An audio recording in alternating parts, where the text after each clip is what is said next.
Hello, नमस्कार दोस्तों। स्वागत आपका लालपुरा सर चैनल में। आज हम स्टडी करेंगे क्लास 10th के 7 चैप्टर के बारे में। वो हमारा टॉपिक चल रहा था ब्रेन। ब्रेन को हम बोलते हैं मस्तिष्क। ठीक है, देखो जो ब्रेन होता है, ब्रेन इसको हिंदी में बोलते हैं मस्तिष्क। और ये नर्व सिस्टम का भाग होता है। ब्रेन होता है वो नर्व सिस्टम का भाग होता है, तंत्रिका तंत्र का भाग ही होता है। ठीक है ना, ब्रेन किसका भाग होता है? तंत्रिका तंत्र का भाग ही होता है। ठीक है, और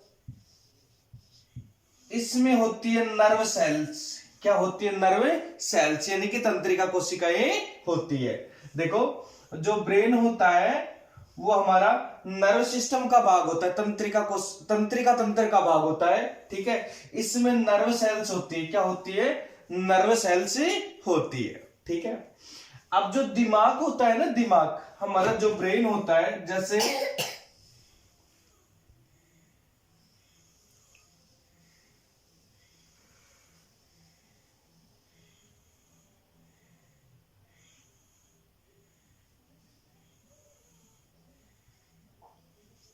ओके। अब ये देखो, सबसे पहले ब्रेन होता है, इसका वेट जो एडल्ट ह्यूमन होता है, वयस्क मानव होता है, उसके अंदर कितना होता है?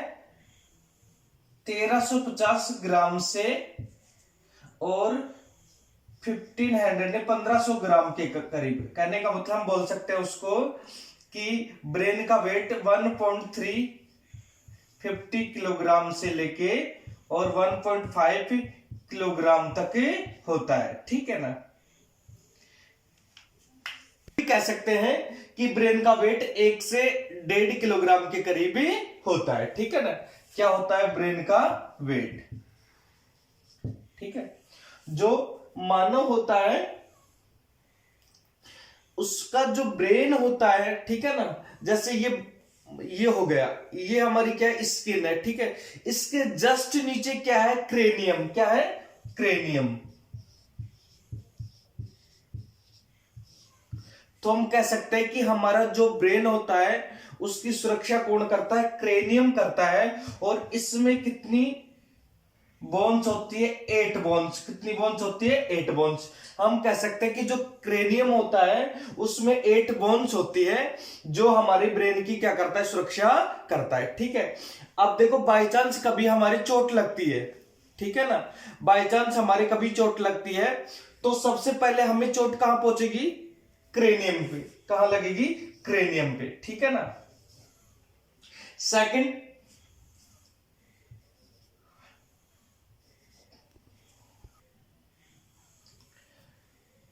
ठीक है, जो क्रेनियम होता है इसमें कितनी बोन्स होती है? 8 बोन्स। ठीक है, ये क्रेनियम बहुत ही हार्ड होता है। ठीक है, इसमें जो जॉइंट्स होते हैं उसको हम बोल सकते हैं फाइबर्स जॉइंट। क्या बोल सकते हैं? Fibres joint. फाइबर्स जॉइंट का मतलब था रेशेदार जोड़। क्या बोल सकते हैं हम उसको? रेशेदार जोड़। ओके, मैंने बताया दोस्तों कि जो जब हमारी चोट लगती है तो सबसे पहले कहां लगती है? क्रेनियम पे लगती है। ठीक है ना। ठीक है, उसके बाद क्रेनियम के बाद हमारा जो ब्रेन होता है एक पतली जैसे पॉलिथीन आती है ना, उसकी तरह एक झिल्ली से और ढका होता है। उस झिल्ली को हम बोलते हैं मेनिंजाइट। क्या बोलते हैं? मेनिंजाइट। ओके, क्या बोलते हैं? मेनिंजाइट। अब देखो, जब हमें चोट लगती है तो सबसे पहले लगती है क्रेनियम पे। कहां लगती है? क्रेनियम पे। और अगर कुछ ऐसी चोट जो ज्यादा भयंकर होती है तो वो क्रेनियम को पार कर जाती है। ठीक है, वो कहां तक पहुंच जाती है? मेनिंजाइट तक पहुंच जाती है। ठीक है ना, तो उससे होने वाले रोग को हम कहते हैं मेनिंजाइट्स। क्या कहते हैं हम? मेनिंजाइट्स। ठीक है, क्या कहते हैं उसको? मेनिंजाइट्स। जो चोट लगती है क्रेनियम से होकर अगर चोट मेनिंजाइट तक पहुंच जाती है, ठीक है ना, तो उसको हम बोलते हैं मेनिंजाइट्स। ठीक है, उस उससे होने वाले रोग को हम कहते हैं मेनिंजाइटिस। अब दोस्तों एक बात सुनो, अभी बताता हूं, 1 मिनट।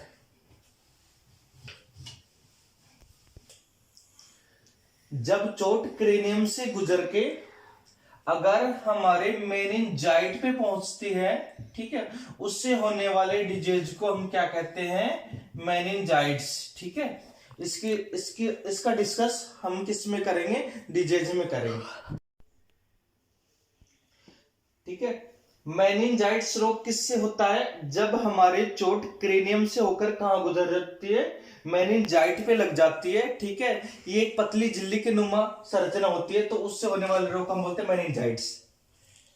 देखो दोस्तों, हमारा जो ब्रेन होता है इसमें सेंट्रोसोम नहीं होते। क्या नहीं होते हैं, सेंट्रोसोम।